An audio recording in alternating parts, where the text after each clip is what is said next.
Finally, it's time. It's Lions o'clock.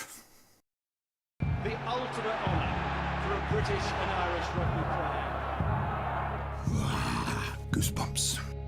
Gavin Hastings is through. He's a player, but never stop him. It's unique. It's the ultimate. It's Barry. What a beautiful piece of play. It's Brian. Brian O'Driscoll! Oh, you beauty! They call him God. I reckon he's a better player than that. It's every single one of us. All-rounders, red shirts. Words to summon the spirits. This is your evidence, boy. Memories that last a lifetime. Bennett 5 yards short, he's going to score.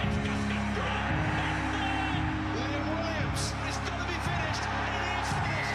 Show that Brian. Because it ain't about the taking part, and it ain't about coming second. The red shirts are standing in disbelief. The Wallaby soared higher. So what does it mean to become a British and Irish Lion? And what does it mean to win as a British and Irish Lion? The Lions have won the series. Rugby history has been made. And this time, it's Australia. Old friends reunited.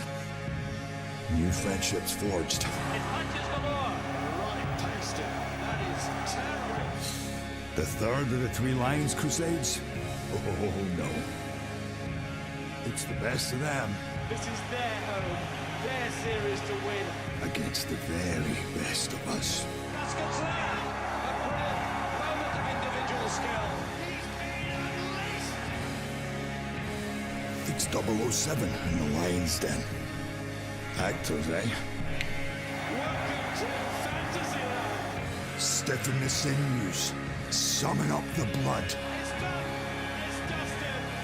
Archiving. Show us the metal of your pasture, boys, for we doubt it not.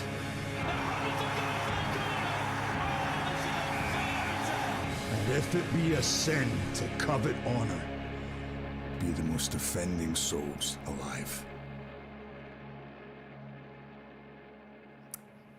What an emotional way to start tonight. Good evening, everybody. Welcome to the Aviva Stadium. Welcome to Dublin. Welcome to the Lions 1888 Cup, the official start of the 2025 British and Irish Lions Tour to Australia. Tonight's opposition, Argentina. And of course, Andy Farrell has put a squad together. What a team he has assembled. What a team we've assembled this evening. I've got Claire Thomas alongside me, and we have a Lion amongst us and a Scottish rugby great. Well, you're quite right. If the Lions is all about bringing together the best of the best, then we have done exactly that for the occasion that is tonight. We've got the Scotland skipper, a half-centurion for her country, and one of the women at the helm of their meteoric rise up the world rankings of late in Rachel Malcolm, who no doubt has eyes on that inaugural Women's British and Irish Lions Tour. In 2027, I think she'd look pretty good in red. And completing our lineup, someone who's one of the smoothest operators in the game. He's bowled in here on a career-best golf handicap by all accounts, but perhaps the real reason that he's with us tonight is because he is a five-time British and Irish Lion test match animal. Anthony Watson, welcome along. Now, before we rip into things en masse, let's just crack open the mouth-watering menu for tonight's show, shall we, for the very first time. We'll be hearing from Lions players live.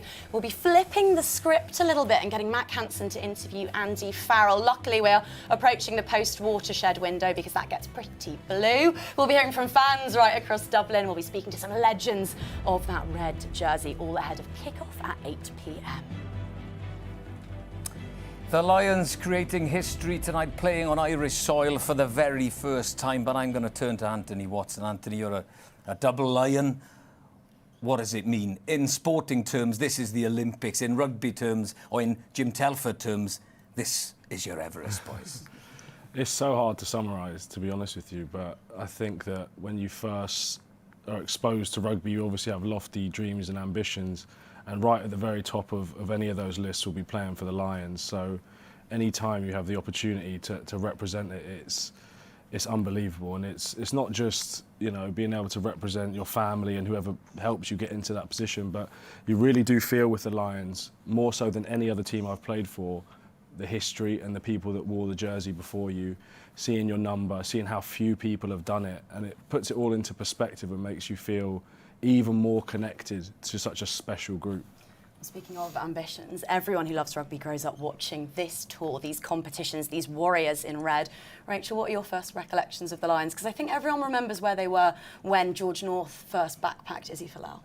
Yeah, I think probably the 2013 tour would probably be the first one that I remember like vividly watching. But I think for me, the memory that stands out is probably Sam Warburton in 2017 captaining the Lions. He's probably someone from a leadership point of view who really sparked an interest in me in terms of leadership and kind of how he led by example and the way he went about his business and kind of gained the respect of his peers just by the way he conducted himself on the pitch. And I think for me, the way he led that Lions team was probably something that holds firm in terms of my memories of the Lions.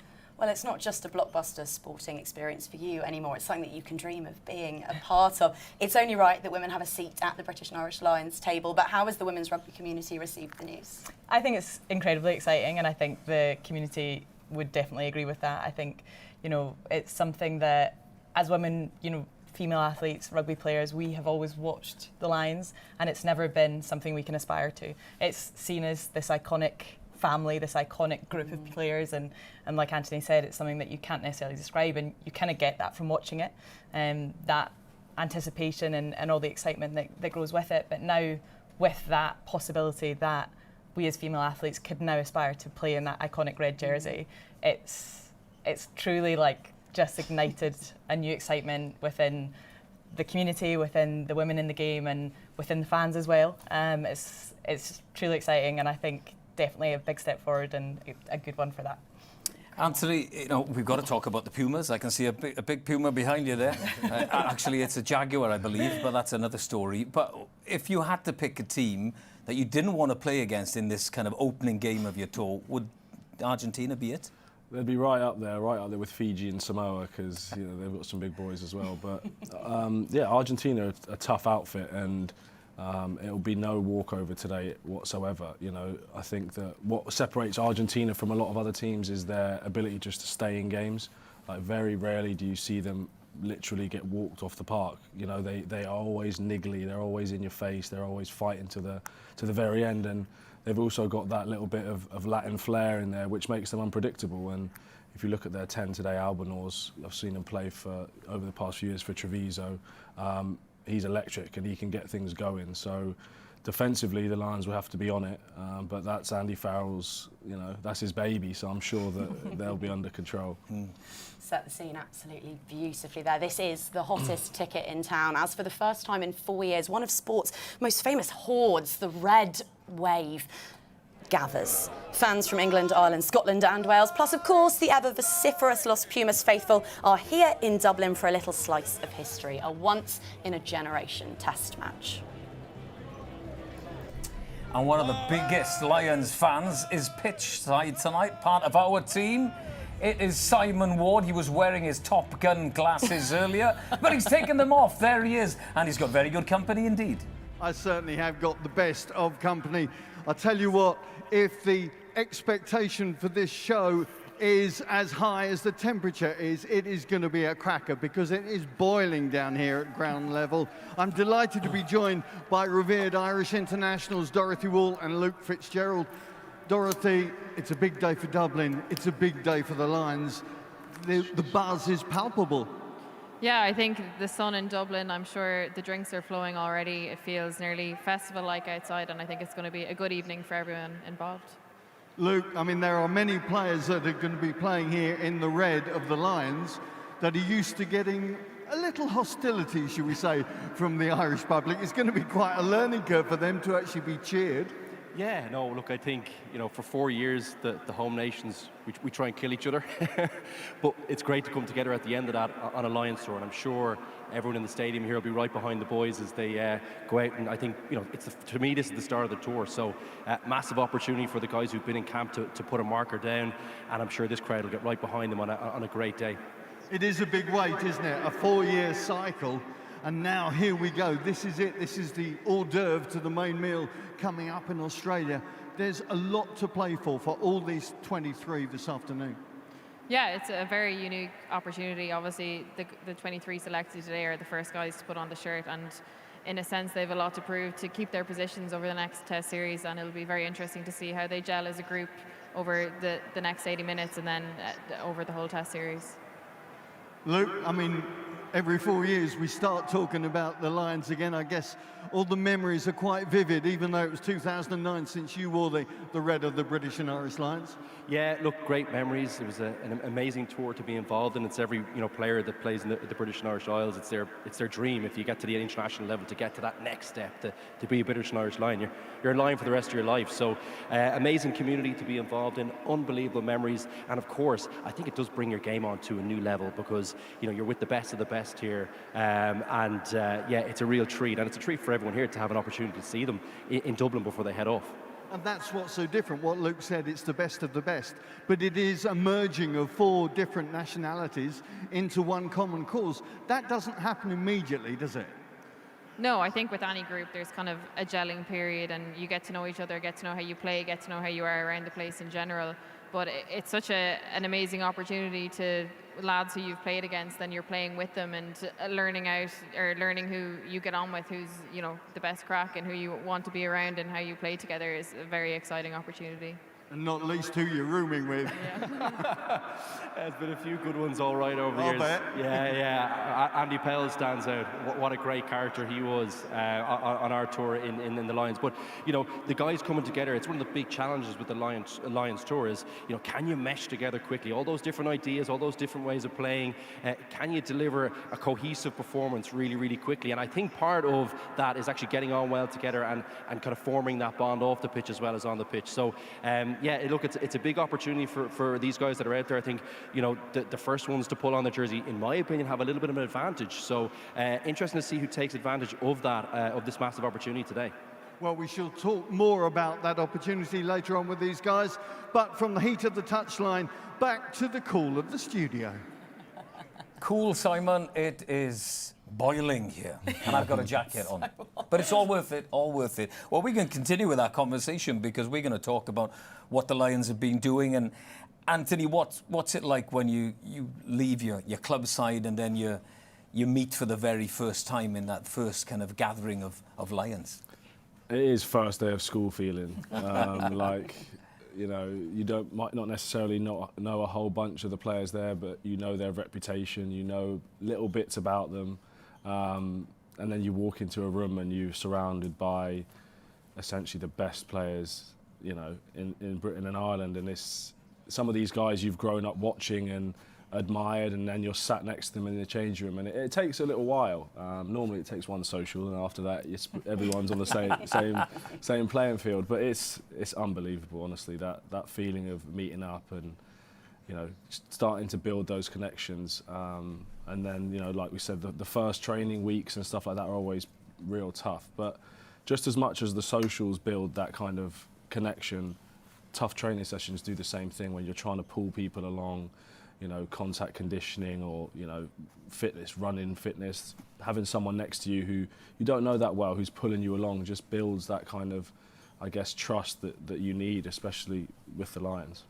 Did you go away to a training camp? What did you do in both camps with the Lions? The second time we were in Jersey, which was nice. It was not quite Portugal, but it was nice. And then the first time we were dotted all over a little bit. We did a training camp over here in Ireland, and we did a training camp at the Vale in Wales. And yeah, they were tough sessions, but you get to enjoy the downtime as well, and that's really, really important. I suppose the closest thing, Rachel, you've experienced to this level of turnaround is between the end of the Women's Premiership season and the start of the Six Nations. You get 2 sessions together as a rule. So when you're coming together as a group with minimal build into a test match, is the off-field stuff almost as important as the on-pitch stuff? Yeah, absolutely. And I think especially when you have new players into a group, like Anthony said, it's about getting them up to speed with your culture, your themes and the things that you want to achieve. And I think from an on-pitch point of view, it's about kind of keeping things simple to start with, and as the tour goes on and as the championships go on, adding layers to that, but having a really clear kind of structure and theme around what you want to achieve: attack, defence, set piece, and then like Anthony says, the off-pitch bits are where you build that trust, where you build those relationships, which allow you to then go to battle and achieve as a group. So simple game plan, really, really handy when it comes to building cohesion. Also, maybe a couple of beers. And we heard Andy Farrell saying that the only rule for their night out after training with Portugal out there was there are no rules except for being a lion. Another thing that unifies people is teasing each other, taking the mickey out of each other. So it's only fair that at this point we discuss the fact that by all accounts Henry Pollock is rubbish at looking after Bill, the soft toy lion. Anthony, what can you tell us about the fact that Henry is hopeless at this? Doesn't come as a surprise at all, because I'm not sure Henry would have known how much people enjoy his suffering surrounded with it being lost. But you know, I think both times I went, Bundy was involved the last time, and it looks like he's up to his usual tricks. At the time before that, Mako was doing it. There's always a few guys who, anytime you leave that lion near, they're going to do something. I think he found his way halfway up a tree in South Africa. So Louis Zamet had to climb up a tree to get Bill back. So he's got a tough few weeks ahead of him. His idea of putting the air tag in there is a good shout. I would be doing that if I was him. Right, well, let's look at Portugal and what the Lions have been doing. You know, they've had a lot of camps out there, warm weather training, cohesiveness, but of course you're missing a lot of Lions here as well. But that might be a good thing in preparation for this game, Rachel. Yeah, I think so. I think, you know, the squad almost picked itself to a certain extent because the number of players that came in late, and obviously there are some players that were up for selection, but they will have had an opportunity to really lay those foundations within that group. And then I think as the other players came in, I imagine that's kind of spread to them quite naturally. But I think for Andy Farrell, having a number of those players from Leinster, for example, that he's probably more accustomed to working with, it's probably been a good thing that they're not there, so that he can kind of get to grips with a fresh set of players, kind of embed his ethos, his kind of mentality as a coach and what he wants to achieve in terms of a playing style with that new group, and they can feel that same kind of value back from him. And I think, you know, it's going to be really interesting to see how much of that is embedded and what we see in terms of a style of play today, and that's something to be, I think, quite excited about going into today. I absolutely loved diving into the first episode of this year's Ultimate Test on the Lions YouTube channel, the behind-the-scenes documentary that we get to see. And Finn Smith was so vocal, Anthony, and I wonder if the absence of the likes of a Finn Russell, for example, away on Bath Premiership winning duty, just emancipates those more junior players, those new Lions, to find their voice and to actually put their hand up in front of Andy Farrell and go, I've got leadership qualities too. No, definitely. I think that, you know, having worked with Andy from a young age, he doesn't care how old you are. Right. If you are, you know, in a position where you need to communicate a lot, which your fly half does, he's expecting you to talk, and he does not. You know, I actually remember the first time I went into England camp, he said to me, you know, I don't care how many caps you've got, you need to demand off players what you want. And he's definitely doing that with Finn. Not that Finn would shirk under anything, because Finn is an experienced international now. But having the coach kind of push that to you and give you the confidence to talk like that, I think is brilliant for a young player, especially in a position like 10 where you're going to have to call the shots and probably sometimes say some stuff that might upset people. Having the coach's backing is huge for stuff like that, and it's testament to the environment, and you see that with Ireland, and I'm sure he's trying to carry that into the Lions. Thank you very much, Anthony. Well, what has Luke Fitzgerald got to say about the training camps he had with the Lions? Well, I'm sure Luke has got lots of stories back from 2009. And of course, we're talking about Portugal. We're talking about players that have come back from the Bath camps, from the Leinster camps, and from the Leicester campers too, as well. It's similar to you in 2009, because from memory, well, Ireland had done that Grand Slam, of course, and you come back from Leinster success. How did that mix and that merge work for you within the boys that were already in the Lions camp? Yeah, look, I think I kind of alluded to it a little bit earlier on. I think it's a big advantage to be in the camp a little bit earlier. I was talking to Ugo Monja actually last night, who agreed. You get to a little bit more visibility on the game plan a little bit earlier on. You get to kind of get used to the different combinations and different ideas from different countries that are all going to form part of the plan. So I think this is a huge opportunity for guys who've been in the window already with Andy Farrell to put down a marker and to grab a jersey early in the tour.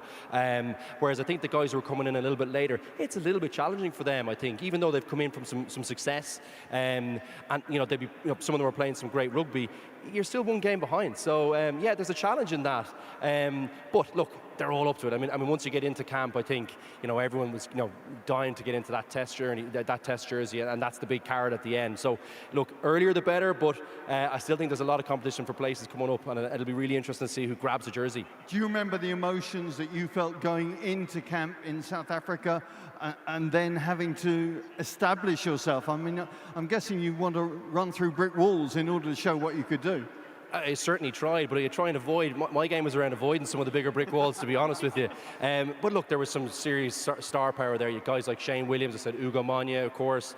Some serious talent. Keith Earls was there, of course, as well. So you had your work cut out, but I did notice a step up in training. I think that was where I really said, okay, well, I'm in it, and there's a new level here that I've got to hit, and I've got to be incredibly consistent to try and get in this team.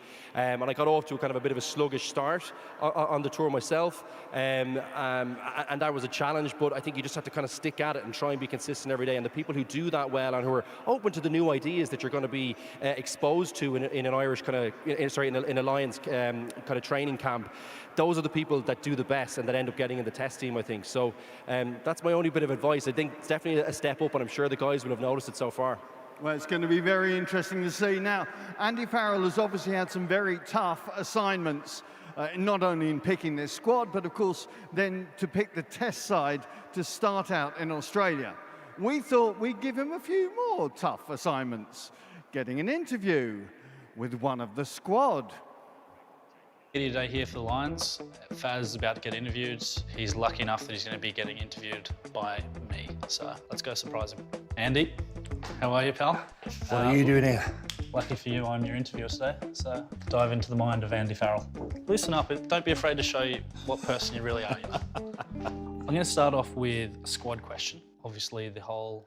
Are you going to play any games during this? I don't know if I want to know that answer yet. Everyone always talks about it must be a very stressful job. Is it as stressful as it sounds picking the squad? Dealing with people like yourself. If it's easy, then that's not a great place to be. So you're in charge of your own form, and if you want to make it a 50-50 call, then you leave it down to me, Yeah. If you make it a 70-30 call, then the best players tend to get picked. This is one that I want to get the bottom of. So Maro's sort of locked in as captain. Is there any chance that, You? Yeah, any chance? You could be captain of a few things, but it won't be a rugby team. Oh, there's no chance. What have we got here? Some Aussie chat now, apparently. Have you seen tattoos like this before in Australia? Everyone's got the same, yeah. Aye? Everyone. Yeah. And now I've got the mullet and the moustache. I used to as think well. that you was a one-off and you was just being yourself. And I went to Australia. There's thousands of you just walking around. I got them all over here. I didn't know what everyone was doing. I've brought it over here. Yeah. That's all the questions I got for you. I feel like it went really well. Did you write all those? Yeah, I was up all night. I know you very well. Like, we're very good buds and stuff. So I allowed you to be comfortable. I think you gave a great interview. So you should be very proud of yourself. We got there in the end. We did, and yeah, hopefully, looking forward to putting this back on soon. Sake. That's a good way to end it, surely. Well done there. Well done, mate. You did well. You did well. Well done. Thanks, Faz. Well, he's got the tats, he's got the tash, he's got the mullet, and he's probably got a career, I think, in journalism once he hangs up his rugby boots. Because I'll tell you what, Anthony, you really need characters like Matt Hansen on a Lions store, don't you? Oh, 100%. I'd love to be around him. He looks hilarious. Yeah, no, you're right. Characters are so important to the Lions squad in general, because it's a very serious tour, and you want to go out there and you want to, do the business and win the series, but ultimately as well you want to create lifelong memories, and to do that you've got to be able to make friends, and there's got to be characters outside of the usual straight down the line. So yeah, there'll be a few more out there like Mac, I'm sure. Who really surprised you on either of your tours? Athletes that you tried to knock lumps out of for years, and then you actually got to know them up close and personal, and you're like, oh, I wasn't expecting that. There was two actually on both tours. Obviously, being a winger, I don't really associate with the forwards very much. No, at all. not Especially not the front row. I have no interest. I don't know what goes on down there. I don't want to know what happens there. So I leave them to it. But you know, I went into the tour thinking. I've said this before, but I went into the tour thinking that Tyg Furlong, me and him, complete opposites of pretty much everything. You know, skinny, big, skin tone slightly different. You know, so I thought we were going to not be cool. And then I got to know him pretty well, and then 5 weeks later after the tour, we ended up in Vegas together. You know, wow. It was just these guys, and you just have friendships that last beyond. And it was the same again with props. I don't know what's going on with Wyn Jones in the second tour.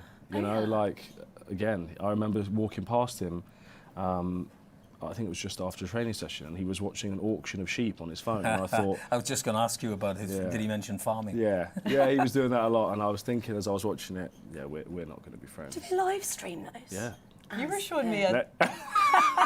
Next thing you know, I've You're buying sheep. He's playing chicken games on his phone. I was going to say that needs context fast. Don't go Kevin Farrell hard time. Rachel, I'll ask you this. You know, how if it's a 50-50 call between playing ability, how much comes down to what that player, what that character will give you in a squad? I think it's massive because those 50-50 calls in terms of playing ability might be more of a training partner than necessarily a test player. So you need someone who's going to have the character that they're going to still put their body in the line in training sessions. They're going to do everything they can to prepare the team. So I think good character goes a long way. And luckily in rugby, there's loads of them.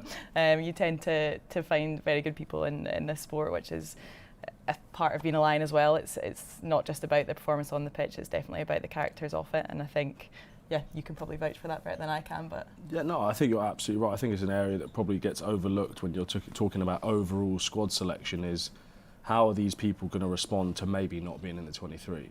And if there's a chance that they might upset the apple cart, they probably don't get picked for the tour, because it's so important to have a cohesive group that everyone's pushing in the right direction, irrelevant of playing or not, that the characters have got to fit together. And if someone's going to, like I said, you know, try and steer things off path, and it's a 50-50 call, they probably get left at home. OK, well, the Lions are playing in Dublin, but Argentina are playing here as well. Christina has met some Pumas.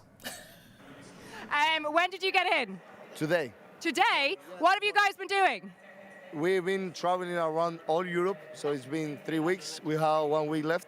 So we came to watch our friend Rodrigo. It's our friend from all life.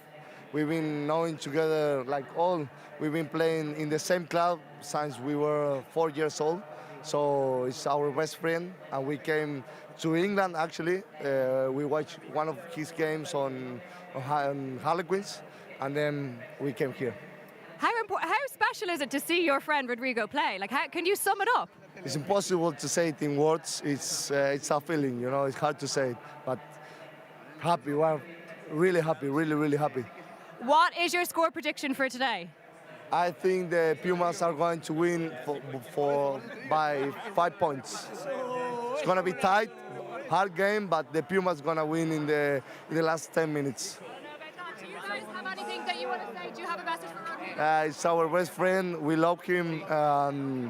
We really like him. He's the best. He deserves to be over here and play in the best level of the world. Guys, what's the best song, Argentinian song for you to ¿Qué sing? cantamos? Ponga huevo que ganamos. Vamos, Puma, vamos. Ponga huevo que ganamos. Vamos, Puma, vamos. Ponga huevo que ganamos. Passionate indeed, weren't they? Absolutely, and I'll tell you what, Rodrigo Isco must be the most popular man in rugby. I swear every time he plays, he's got friends or family in the stands. It's amazing. Such warmth from those Los Pumas fans, Anthony. But when they cross the whitewashers players, they are a different beast. What are they like to come up against? Oh, so passionate, and you can feel it from minute one. You know, I think even when they're singing the national anthem, you'll see if you see a few tears drop, you know that the first 10 minutes is going to be hot. Really? Yeah, they come out very, very aggressively. They're just a passionate nation, and you know, like I was saying earlier, in terms of how they play the game, they've got such a varied approach depending on who they play. which makes them versatile. But ultimately, they've got a forward pack that can mix it with the best in the world. Their front row is good at scrummaging, from what I know, from what I've heard. You'd never be friends with them. No chance, impossible. But they really do just stay in the fight in games, and then when you make things tight, you know, as it gets to the last 10 minutes, you saw actually here against Ireland in the Autumn Nations, they can really make it a dogfight, and that's where it becomes a 50-50 almost. Yeah. Well, we've had some Argentine fans, but now we've got a Lions player that's not in the squad, not in the 23. It's Irishman Andrew Porter. Thank you, Reese. I'm very excited to be joined pitchside by Andrew Porter. How are you feeling? Yeah, incredibly excited. Like, it's what an occasion. You can see so many red jerseys out there today, even coming through town. It's incredible to see. There's so much support for this team, and I think just shows what it means to so many people, not just the players but fans as well. So it's great to see so many people out today. I think it's so exciting because it's almost like it's giving fans a taste of what it is to be on a Lions tour. It's that sea of red, it's like that camaraderie, you see all the nations coming together. Was that really exciting to feel in town today? Did you pick up on the atmosphere? Yeah, definitely. All week you can see the excitement, you can see a bit of a buzz about town, and everyone wearing their red jerseys, and yeah, I mean, it's incredibly special to see. And yeah, I mean, it's my first taste of being in the Lions squad, and I think it just shows how much it means to everyone watching and everyone travelling, and hopefully we get the travelling support as well. And it just means so much to players seeing that many people supporting, and it just shows the love people have for the game as well. Where were you when you were named on the Lions squad? Can you remember where you were? When the announcement was made, I thought I wouldn't make it home in time, so I managed to stay in Leinster. So yeah, I was a bit nervous on the day, but yeah, I mean, yeah, being surrounded by your mates and your teammates and your coaches, it's yeah, it was an incredibly special day, and I'll remember it for the rest of my life as well. So amazing. And obviously at home of Irish rugby tonight. Do you have a message to the fans that are watching and in here and listening at home? No, just make sure you're making lots of noise, and your support means the world to us. So yeah, I'm really excited for the game, and yeah, kicking start and getting this tour kick-started. So amazing. Thank you so much for joining me today. Thanks, guys. Lovely. Yeah, that's a British and Irish Lion, not in the 23. Shall we take a look at the Lions 23 for this Lions 1888 Cup? There we go. Talk away. Anthony, Rachel, this is all yours. What takes your eye there immediately? Immediately for me, I'm looking at 12 and 13. I think that is a serious combination. I think that we've seen what Bundy can offer for Ireland for years. He's got a very all-round game, and Sioni's the exact same. I think Sioni being at 13, probably being one out, is probably a defensive thing. They probably want to use his a little bit more speed than Bundy out on the edges. But then I'm also obviously looking at Marcus Smith at fullback. I think that given those two in the centres, I think they probably want another out-and-out ball player.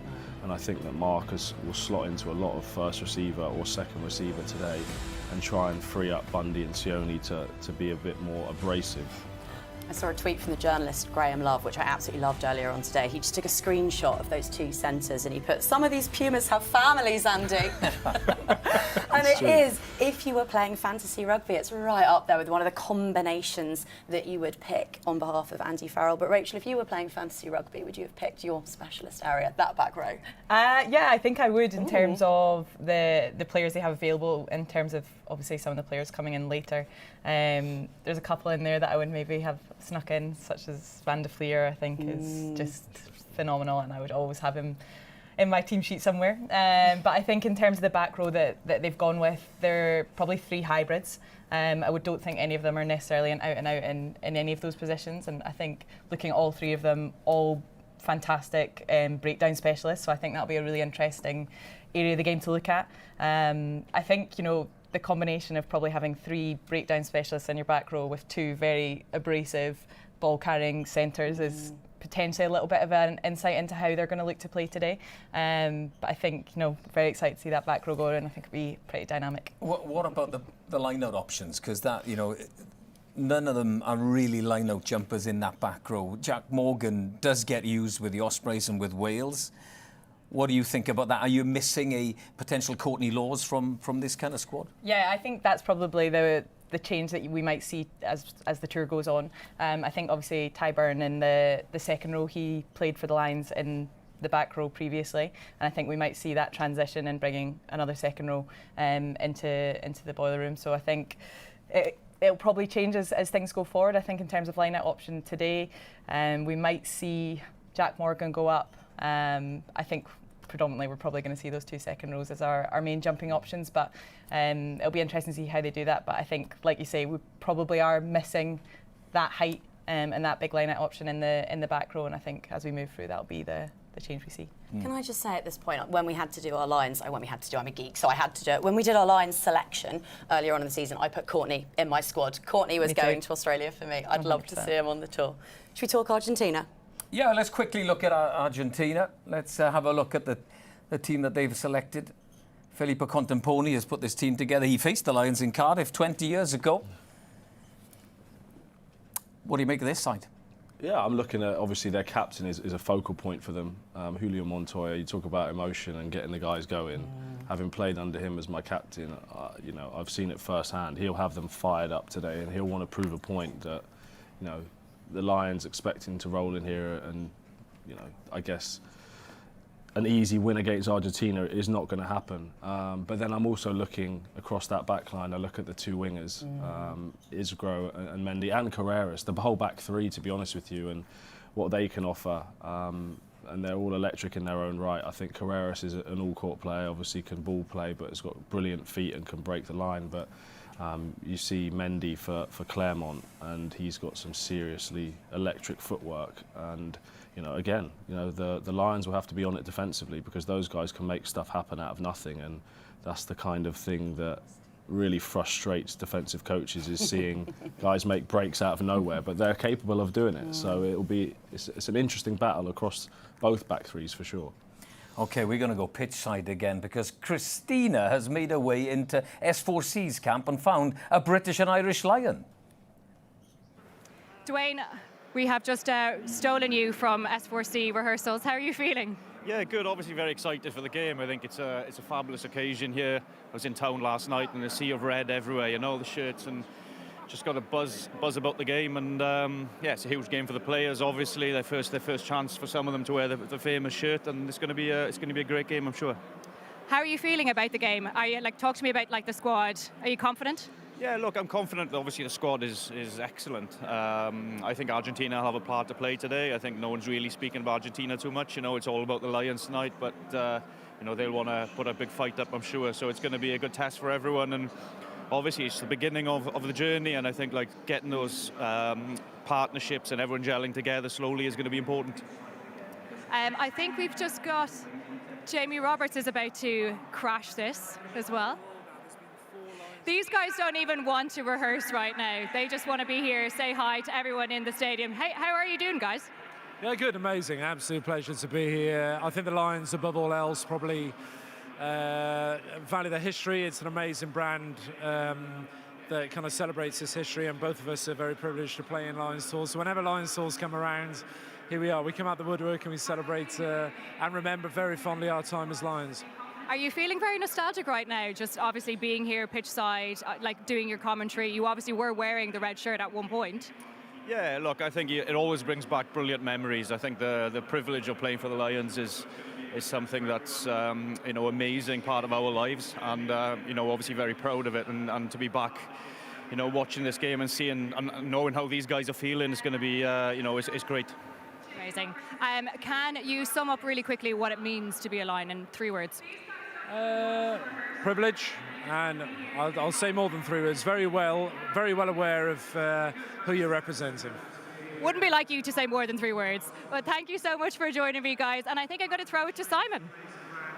You certainly have. Great to see the Welsh boys here with us at the Aviva Stadium. Just want to go back into the team discussion there. Ant Watson was saying about Tuipulotu and Bundyaki.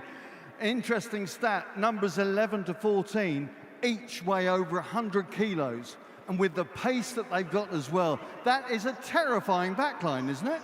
Yeah, pretty terrifying, all right. And you know, if they can get on top of the Argentinian team physically in there and give the team good go forward, particularly in that centre partnership, you know, it could be a long day for the Argentinians. So that'll be a key area to watch out for. Alongside that, you've got the two Smiths at 10 and 15, hopefully pulling the strings and implementing that game plan. And I think guiding the team around the pitch, particularly the pack. So that'll be the challenge for the Lions. Can they find that groove, which is really difficult to do early in the tour? So watching it closely, but it's a lovely blend between power and skill in that backline, I think. And Dorothy, those very elements may give us a clue as to why we've got 3 number 7s in that back row and another one in Henry Pollock waiting to come off the bench. Do you think that's an indicator with the way that Andy Farrell wants to play? Yeah, absolutely. I think they're 4 very on-form back rows. They're probably looking to exploit seams with Alex Mitchell around the ruck, the 3 of them coming onto the ball, and then the assumed stability at set piece with Itoje and Byrne running the show. You'd assume there'd be channels around those areas that those boys can exploit all day. Last stupid question from me. How important is the win tonight? I think very important. It's the first game of the series. People want to make their mark in the game, on the squad, on the team, and it's in the Aviva. There's a big crowd. They want to make a mark, so very important. Luke? Yeah, I think momentum on a Lions tour is actually a really key component to being successful. So a good start tonight. The tour, there's a feel-good factor about the tour. The supporters are all behind them. Just need a big performance now and to get that W, I think. And I think we all expect them to do it.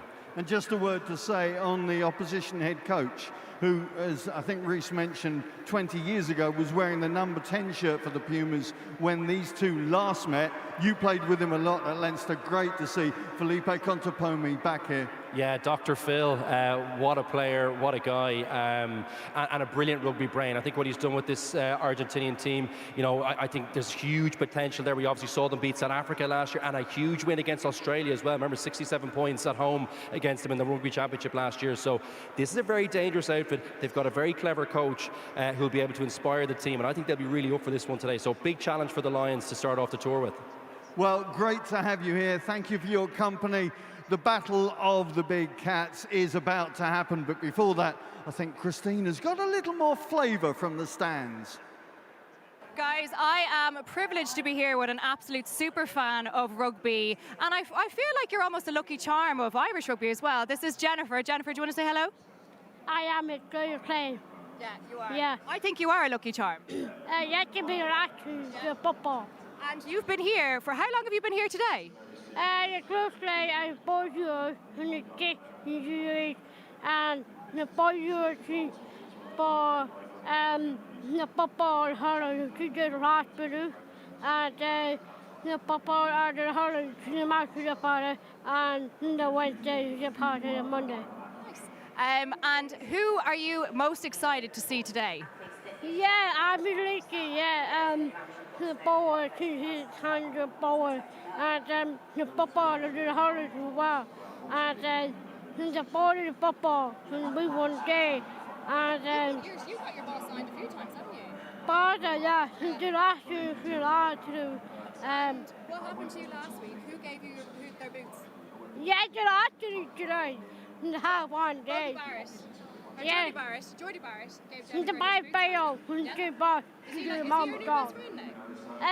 My mom and dad and the dog, and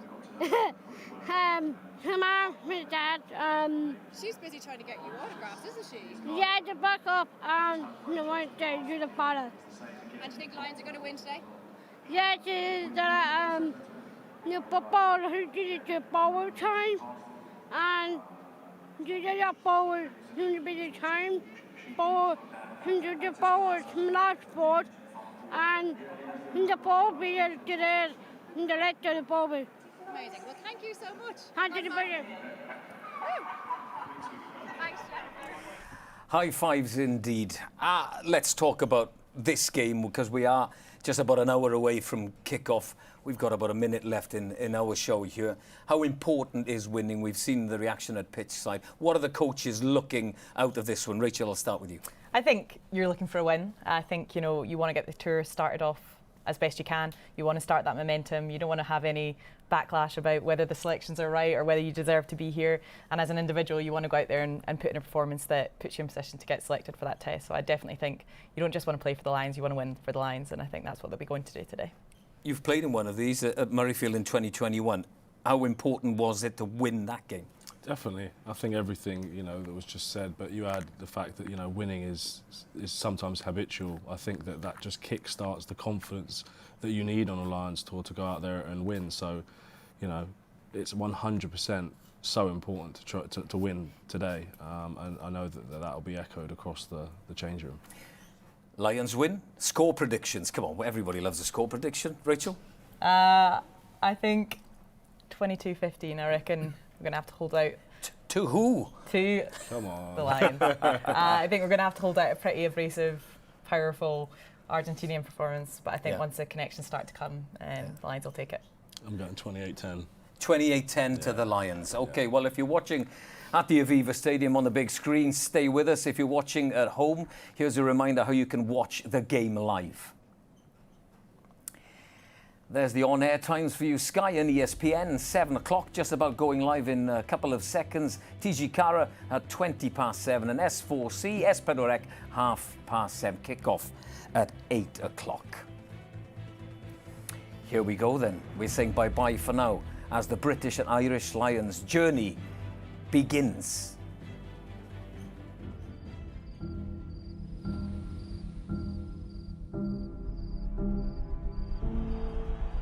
So there you have it. It's the British and Irish Lions squad to Australia. When you look back and reflect on it, you sometimes have to pinch yourself and look at certain books and say, well, did it actually happen? It's certainly something to be extremely proud of.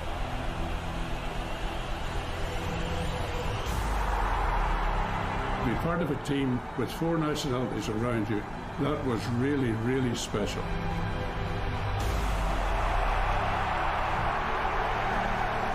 To score a try as a Lion is a wonderful thing. That badge represents 4. What's behind that badge? Who are you playing for? Who does it matter to? Do not give up on anything. Oh, the Lions going to party again. 4 countries playing as one. The Lions are special, the legends go with it. You're making history. You are on a trip that will last for the rest of your life. It's there to be won, and you're capable of doing it. The win. That is the ultimate.